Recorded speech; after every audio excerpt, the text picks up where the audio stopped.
안녕하세요.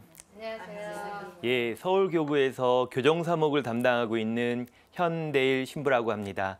만나 뵙게 돼서 반갑습니다. 반갑습니다. 예, 강의를 시작하기에 앞서서 용어를 설명하고 시작하는 게 좋을 것 같습니다. 제가 교정사목을 담당하고 있다고 했는데 교정이라는 말이 뭘까? 제가 이빨이 이렇게 튀어나와서 교정을 한다는 건가? 이빨 교정을 할 때 뭐 교정을 통해서 사목을 한다는 것일까라고 생각하시겠지만 뭐 그 말하고도 한자어도 똑같습니다. 그래서 이 틀어지거나 잘못된 것을 바로잡는다는 의미의 교정인데 법률적인 용어로는 교도소, 구치소 등에 있는 사람들의 품성이나 행동을 바로잡는 일을 교정이라고 합니다. 여기서 교도소, 구치소를 교정시설이라고 표현을 하고 이 교정시설에서 근무하는 공무원, 교정직 공무원을 이제 흔히 교도관이라고 얘기를 하는데 교정직 공무원이라고 얘기를 합니다.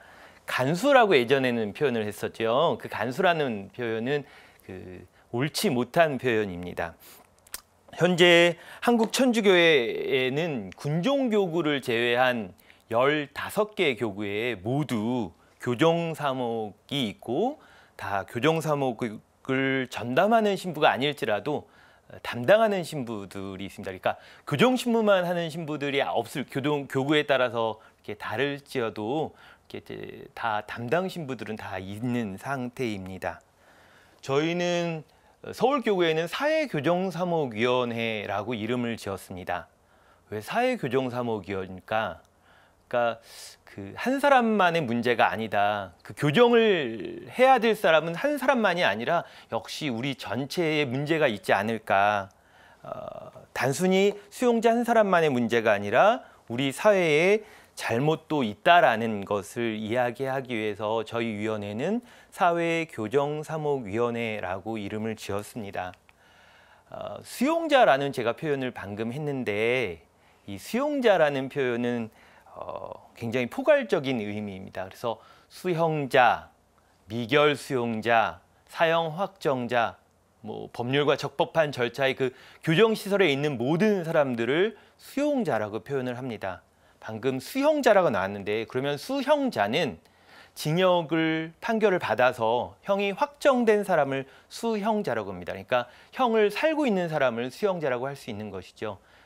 다른 표현으로는 기결수라고 표현을 하기도 합니다. 미결수, 기결수의 반대말은 미결수이죠. 그러니까 아직 재판을 받고 있는 상태에 있는 사람들을 말을 합니다. 그래서 사실은 원칙적으로 따지면 이들은 무죄 추정의 원칙에 따라서 무죄인 상태인 것이죠. 단지 그냥 법적으로 도주의 위험이 있거나 증거 인멸의 위험이 있어서 구속영장의 집행을 받아서 교정시설에 수용된 사람들입니다. 구치소와 교도소라는 표현이 있는데 구치소는 아까 말씀드렸던 미결수가 수용되어 있는 곳이 구치소입니다. 그리고 기결수가 들어가 있는 곳, 형을 살고 있는 것이 교도소입니다. 이렇게 딱 분리가 되면 좋은데 사실은 구치소 안에서도 기결수들이 있고 워낙에 구치소가 적다 보니까 교도소 안에서도 미결수들이 수용되어 있는 상태입니다. 그리고 아까 말씀드렸듯이 이렇게 딱 구분이 되면 좋은데 섞여 있다는 얘기는 그만큼 교정시설이 부족하다는 것이고 그러다 보니까 방 안에 있는 사람들 숫자도 많이 있겠죠. 이렇게 또 여러분들은 지금 날씨가 너무 더운데 에어컨 바람 쐬면서 시원하게 있잖아요. 에어컨이 당연히 안 나오고 그 좁은 2평, 3평 안의 공간에 사람들 6명, 7명이 같이 타닥타닥 붙여서 생활하고 있는 상태입니다. 그러면 교정사목에 대해서 전반적인 이야기를 해드리겠습니다. 왜 감옥에 가서 사목을 해야 할까? 신부님이 감옥에 가서 사목을 해야 될까요? 외부인들이 감옥에 드나들기 위해서는 굉장히 번거로운 절차를 거치게 됩니다. 미리 담당 교정 공무원에게 제 신상을 얘기를 해야 되고 그리고 일반적으로 교도소, 구치소는 시내와 멀리 떨어져 있습니다. 다른 교구 같은 경우에는 차로 3-4시간 가는 교구도 있어요. 그래서 굉장히 멀리 떨어져 있고 도착해서는 신분증을 또 제출을 해야 되고 핸드폰 갖고 들어갈 수 없고 들어가다 보면 수용자들 이렇게 수용자복을 입은 수용자들을 이렇게 자주 마주치게 되고 서로 개면쩍어 합니다. 그런데 왜 이렇게 굳이 감옥에 들어가서 사목을 해야 할까? 아유, 신부님이 가서 미사를 하셔야죠. 예, 미사해야죠. 근데 뭐 그렇게 신자들이 많은 비율이 아니에요. 그럼 비신자들에게는 우리 가톨릭 평화방송 이렇게 틀어주면 되죠. 굳이 신부님이 가서 미사를 해야 될까? 신자들이야 영성체를 해야 되니까 미사를 해야겠지만 뭐 이렇게 미사 중계 틀어줘도 되고, 아유, 신부님 가셔서 좋은 말씀 나눠주셔야죠. 아유, 저보다 제가 이렇게 막 말도 더듬더듬거리고 그러는데 저보다 말 잘하는 좋은 글 써 있는 책들도 많잖아요. 책 나눠줘도 되고 교황님 글 써져 있는 책 나눠줘도 되잖아요. 그 안에서 책 읽으면 되는데 굳이 제가 들어가서 미사를 하고 굳이 들어가서 강론을 하고 혹은 다른 강의들을 해야 되는 이유가 있을까요? 아유, 신부님 가셔서 세례주면 좋죠. 비신자들 세례주면 신자 수도 많아지고. 그냥 굳이 신자 수 배가시키기 위해서 내가 가는 걸까? 아니면 다른 종교들이 다 들어가니까 우리 가톨릭은 빠지면 안 되죠. 천주교도 가야 되는 거죠. 그렇게 따라서 해야 되는 것일까요? 성서 구절 한마디 읽어보겠습니다. 에페소서에 나와 있는 구절입니다. 그리스도는 우리의 평화이십니다. 그분께서는 당신의 몸으로 유다인과 이민족을 하나로 만드시고 이 둘을 가르는 장벽인 적개심을 허무셨습니다. 또 그 모든 계명과 조문과 함께 율법을 폐지하셨습니다.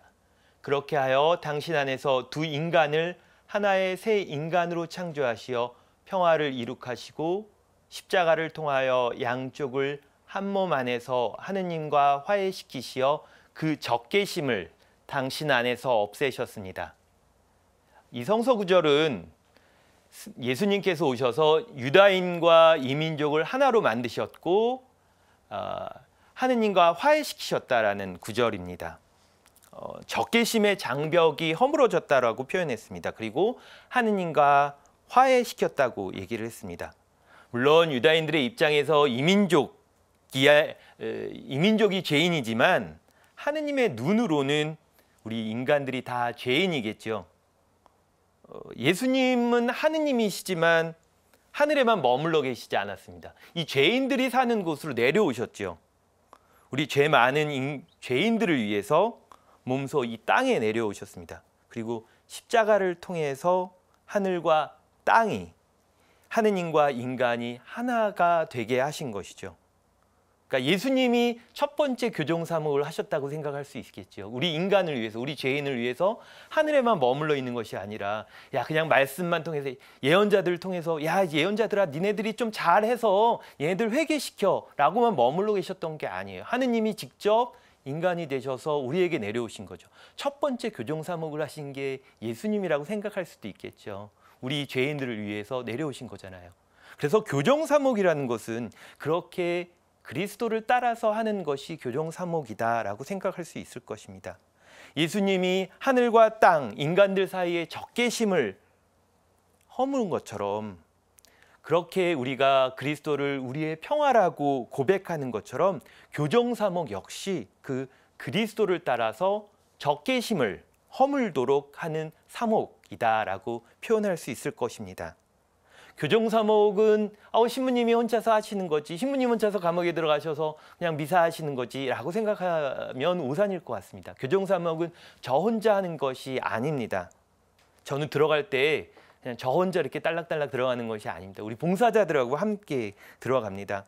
물론 제대 차리고 해설하고 성가 부르고 여러 가지 진행하는 거에 역할들이 다 있기 때문에 이기도 하지만 그보다 우리 봉사자들의 큰 역할은 수용자들 앞에서 수용자들을 위해서 교회가 기도하고 있다, 기억하고 있다라는 것을 알려주는 것이라고 생각합니다. 그렇게 교회는 수용자들을 잊지 않고 기도하고 있다라는 것을 보여주는 표지.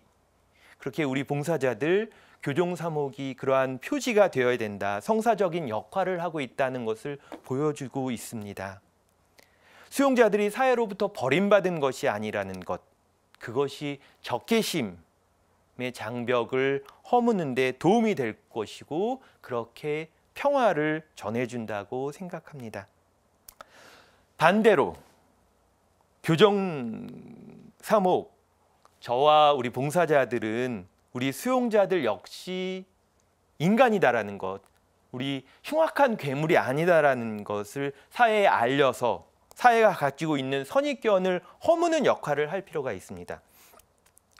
분명히 수용자들 안에서는 흉악범도 있고 마땅히 형벌을 받아야 합니다. 하지만 우리 눈에 띄지 않는 곳에 이렇게 놔둬놓고선 던져놓고선 우리 책무 다 했어. 나 손 씻고 있으면 이렇게 될까요? 그것이 다일까요? 자기 오른팔에 더러운 것이 묻었다고 오른팔을 잘라버리는 사람은 없잖아요. 깨끗이 닦을 생각을 하고 어떻게 하면 잘 닦을까? 어떤 세제를 하면 좋을까? 어떤 비누로 닦으면 좋을까? 어떻게 하면 깨끗이 닦을 수 있을까? 고민을 하고 더 나아가서 이게 왜 묻었지? 도대체 뭐 때문에 묻은 것이지? 라는 고민을 하죠.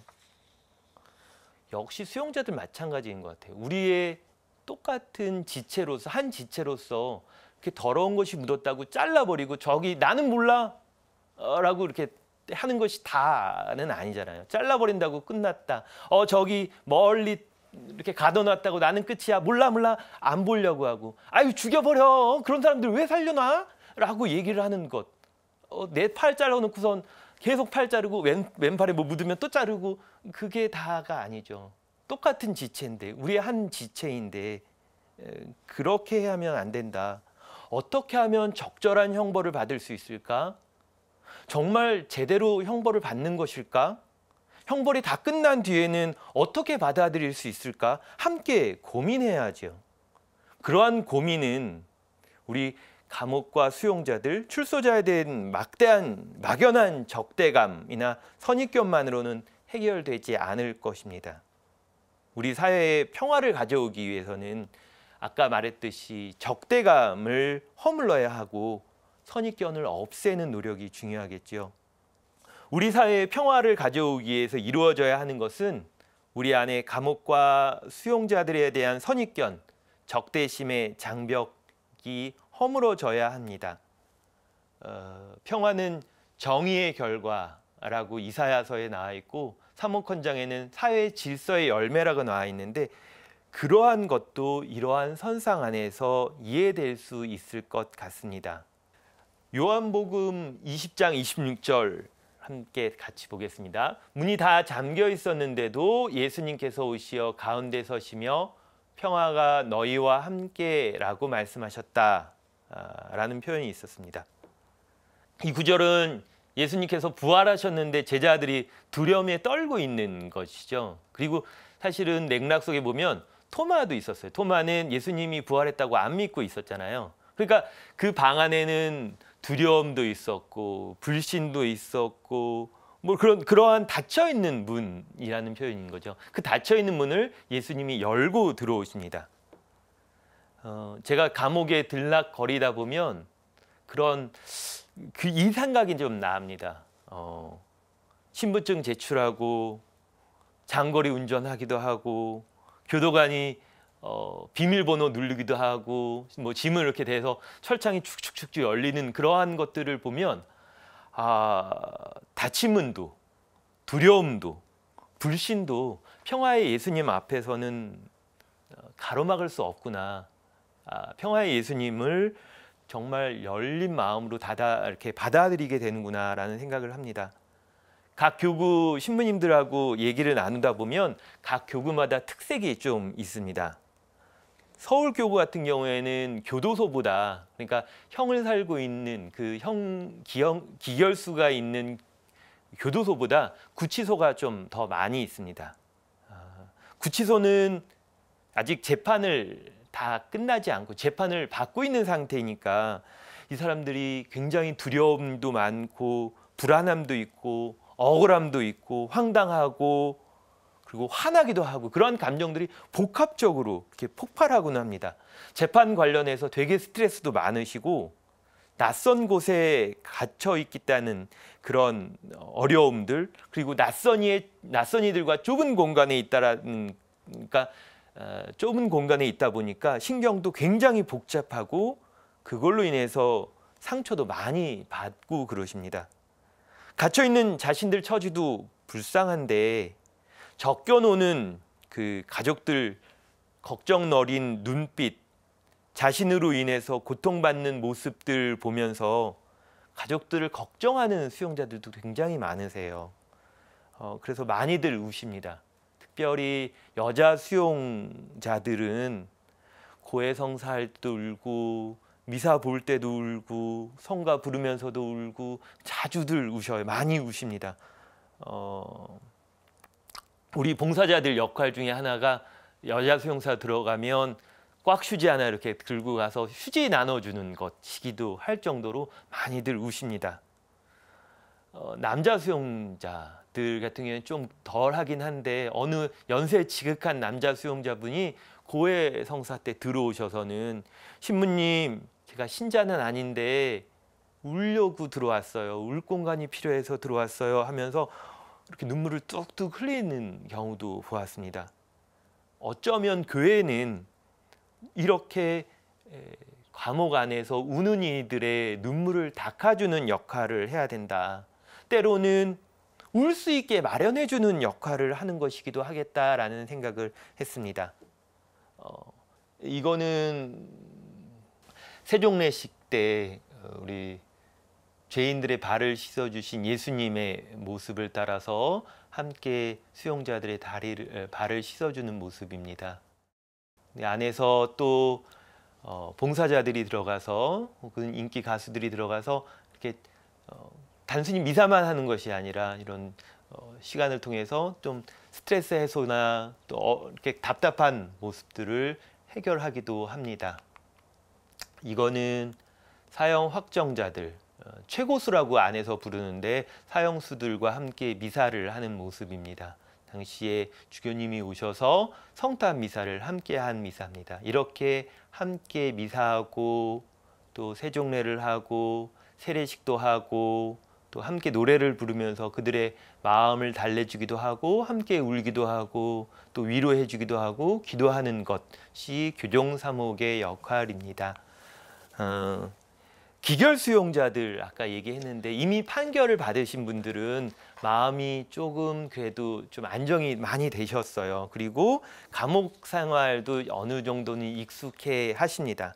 하지만 익숙한 것이 편한 건 아니잖아요. 여러 가지로 불편하시죠. 그리고 일도 하게 됩니다. 교정시설을 운영하는 여러 가지 잡다한 업무들, 그러니까 뭐 청소, 취사, 구매, 심부름 여러 가지 업무들을 합니다. 그리고 공장이라고 부르는 곳에 나가서 또 여러 가지 일을 하게 합니다.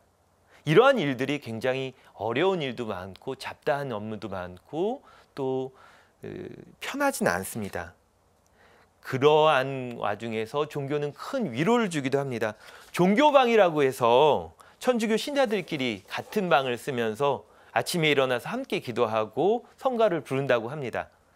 또 어떤 소별로는 성가대가 있어서 성가 연습을 하기도 하고 레지오가 있기도 하고 그리고 예비자 교리반이 있어서 예비자 교리도 받는 분들도 계십니다. 또 성서 공부하시는 분들도 있어서 생활 나눔해서 그런 생활 나눔 통해서 내 인생 안에서 계시는 예수님을 발견하기도 합니다. 아까 사형수 사진을 봤는데 어느 사형 확정자는 자신을 정성껏 대해주는 그 봉사자들을 보고 느끼면서 내가 신부님, 제가 하느님은 잘 모르겠지만 제가 믿음이 없어서 하느님이 어떤 분인지 모르겠지만 이 봉사자가 나에게는 하느님이시다라고 표현을 했습니다. 이 감옥에서 다른 사람들은 나에게 동물 대하듯이 동물 막 바라보듯이 신기한 눈으로 바라보는데 이 봉사자 분들이야말로 나를 사람으로 대해줬습니다. 그리고 자신들의 시간과 자신들의 것을 나누는 것을 보고 나는 어떻게 하면 이분들에게 보답할 수 있을까라는 생각을 하고 성서를 피고 도대체 하느님은 도대체 어떤 분이야? 라는 궁금해 성서 공부도 하고 이렇게 나옵니다. 그럼 매일 미사에 이렇게 밑줄을 계속 보시는 거예요. 그러면서 매일 미사를 하도 봐서 이렇게 매일 미사가 이렇게 두툼해진 상태로 저에게 나오기도 하고 합니다. 그러면서 자기는 어떻게 하면 이분들의 은혜를 도답할 수 있을까 하고 뭐 이렇게 시간을 내서 손을 모아보기도 하고 기도도 하고 그리고 다른 사람들 자기보다 더 불우한 수용자들에게 도움을 주려고 노력을 하기도 합니다. 실제로 우리 후원자들 분 중에서는 감옥에 갇혀 있는 분들도 계셔요. 그래서 자신의 영치금을 모아서 그렇게 주시는 분들도 있고 그러한 사람들이 있는 것이죠. 자신 역시 감옥에 있으면서 다른 분들에게 어떻게 도와줄 수 있을까 이렇게 고민하게 하는 것, 그것이 교정사목의 역할이 아닐까. 우리 봉사자분들이 그렇게 사랑을 나눠줬기 때문에 그런 사랑을 느끼고 사랑을 해주시는 거죠. 많은 분들이 있어요. 그 수용자들이 다 뭐 살인자거나 흉악범은 아니니까. 그런데 살인자거나 흉악범일 경우에는 다들 대다수의 공통점이 가정 환경이 불우하다는 거죠. 그만큼 사랑을 많이 못 받았다는 것이죠. 우리 봉사자들이나 신부님, 수녀님들이 가셔서 사랑을 베풀면 더 이렇게 스펀지처럼 이렇게 쭉쭉 들어오는 것이 느껴집니다. 특별히 소년원에 가면 아이들이 문신도 이렇게 하고 근육도 이렇게 있는데 아이들이 달려들고 이렇게 봉사자들 우리 어머니 하면서 이렇게 하는 것을 보면서 이들이 정말 천성적으로 악한 사람일까라는 생각을 하는 것이죠. 이 아이들이 하는 얘기들, 간식들 막 우리 이렇게 주거든요. 여기 미사 나왔을 때 간식 나눠주는데 얘들아 간식 제일 먹고 싶은 게 뭐야? 그러면 아이들이 하는 얘기가 집밥이요라고 얘기를 합니다. 어머니가 해준 따뜻한 밥이 먹고 싶은 거예요. 그 따뜻한 밥을 해주는 것, 직접 집어넣지는 못하지만 정말 그 집밥이라는 표현 안에 어머니의 사랑이 있었으면 이 아이들이 그렇게까지 했었을까? 라는 생각은 하게 됩니다. 그러니까 교정 사목 할 때 교정해야 될 것은 수용자 한 명, 그 흉악범 한 명이 아니라 우리 다 같이의 문제도 있다. 라는 생각을 해봅니다. 사회적으로 그리고 나는 성직자로서 나는 종교인으로서 정말 이들에게 따뜻한 사랑을 베풀었는가? 그냥 내 할 것만 한 것은 아닌가? 우리 성당만 챙긴 것은 아닌가? 우리 신자들만 챙긴 것은 아닌가? 내가 나에게 잘해준 사람만 챙긴 것은 아닐까? 내 앞에 있는 저 불우한 사람, 내 사랑을 필요로 하는 사람들에게 정말 사랑을 나눠주었는가? 나는 복음을 그냥 정말로 진정으로 실천했는가, 가슴으로 실천했는가 라는 반성을 해보아야 되겠죠. 그러한 결과가 이렇게 되는 것은 아닌가. 그래서 나는 내 손을 자르고 있는 것은 아닌가 라는 생각을 해볼 필요는 있습니다. 수용자를 그냥 단순히 감옥에 가둬두고 그냥 멀리 놔둬두고 하면서 내 역할을 다 했다라고 생각하지는 않는지 반성을 해볼 필요는 있는 것 같습니다. 지금 수용시설이 굉장히 많이 부족합니다. 특별히 구치소 같은 경우에 많이 부족해요. 그래서 구치소를 지으려고 하면 어떻게 하겠어요? 그 동네에서? 다 반대하죠. 우리 집값 떨어져요. 그런데 수용자들이 맨날 탈옥해 가서 그 집을 찾아오는 건가요? 그런 거 아니잖아요. 사실은 그 교정시설이 있다고 해서 나쁜 사람들이 막 자기 집에 들어오는 건 아니거든요.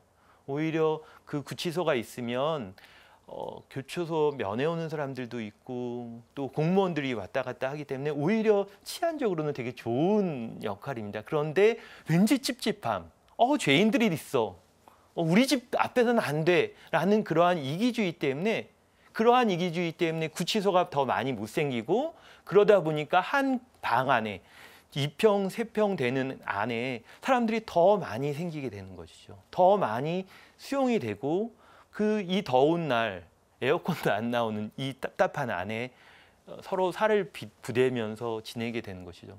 그러면서 환기도 안 되고 그렇게 지내고 있습니다. 우리 이기주의 때문에 그렇잖아요. 우리 이기주의 때문에.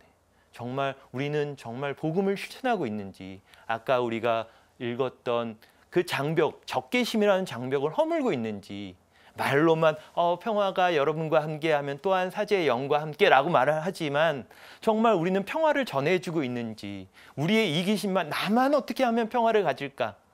쟤네들은 죄인이야. 쟤네들은 죄 졌잖아. 쟤네들은 지금 벌 받고 있으니까 당연히 그래도 돼. 라는 생각을 하고 있는 것은 아닌가 생각을 해봐야 될 겁니다. 우리의 이기주의 때문에 점점 더 많은 사람들이 고통받고 있는 것은 아닌지, 내 팔을 내가 막 자르고 있으면서 이 팔은 쓸모없는 팔이니까 그래도 돼 라고 생각하고 있는 것은 아닌지 반성해 보아야 될 것입니다. 교정사목은 교정사목을 담당하고 있는 신부 한 명만 하는 것이 아닙니다.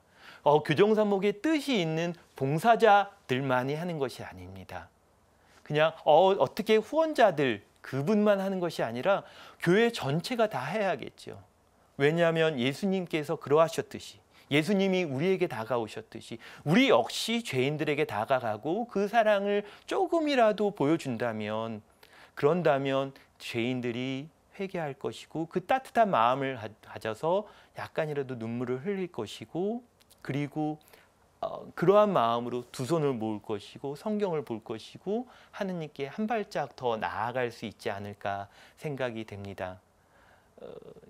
그렇게 우리 교정사목은 여러분들이 그러한 따뜻한 마음을 열어주시고 우리에게 보내주시는 그 힘으로 하는 것이 아닐까 생각합니다. 여러분들이 그리스도인이라고 하잖아요. 그리스도인이라고 하는 것은 그리스도를 따르는 사람들이지요. 그리스도를 따르는 것, 단순히 세례를 받고 미사에, 주일 미사에 나가는 것만이 아니라 우리 역시 죄인이라는 생각으로 다른 죄 많은 사람들의 회개를 위해서 기도하고, 어떻게 회개를 할 수 있을까? 내가 따뜻한 마음을 보여주는 것, 그것이 정말로 사람들을 마음을 열게 하고 회개하게 하고 다시 재사회화하게 되고 회개하게 되는 것이죠. 교정을 하게 만드는 것이라고 생각합니다. 단순히 감옥에 가둬놓는다고 그들이 교정이 될 것인가 라는 것은 의문을 표할 필요 있을 것 같습니다. 실제로